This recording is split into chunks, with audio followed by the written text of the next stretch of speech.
ça devrait bien se passer. Bon, les copains mettent en confiance et voilà, il n'y a pas de pression aujourd'hui, il n'y a pas de résultat à aller chercher, et juste une mise en main, une prise en main, donc ça devrait bien se passer. Confiant, Thomas, avant de se jeter à l'eau pour la première fois, avec ses copains, comme lui étudiant, il compte bien participer aux 24 heures motonautiques et pour cela, il sait qu'il doit valider son test de pilotage. C'est parti pour 1 heure de course sous les yeux du commissaire sportif chargé d'évaluer sa technique et son comportement. Voilà, là il pose son bateau, il tourne bien à plat, il va relever son bateau tout de suite, et il va emmagasiner de l'air en dessous. Voilà.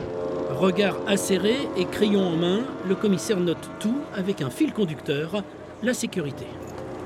Les bateaux aujourd'hui ont des airbags, ils ont tous un apport d'oxygène à l'intérieur s'ils ont besoin. On a des bateaux qui sont en déformation à 3000 newtons, donc on a la sécurité, c'est le primordial pour effectuer du motonautisme. Et avec des bateaux qui vont à des vitesses qui vont jusqu'à plus de 220 km/h, il faut de la sécurité. S'il est seul à bord, Thomas peut compter sur l'aide de ses coéquipiers, spectateurs attentifs mais pas inactifs. Continue Thomas, continue. Vous m'attendez ou pas? Non, retourne sur le circuit.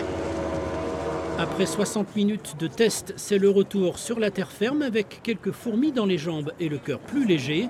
L'apprenti pilote n'a pas commis d'erreur et a même pris du plaisir. Il y a un feeling en fait qui se fait.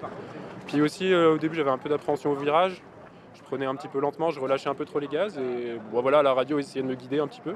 Puis sur la fin, ouais, j'arrivais pas à rester à fond sur le virage, mais ouais, pas loin. Donc non, bonne première sensation, vraiment sympa en tout cas. Examen réussi pour Thomas qui a maintenant 3 semaines pour se préparer à la grande aventure des 24 heures.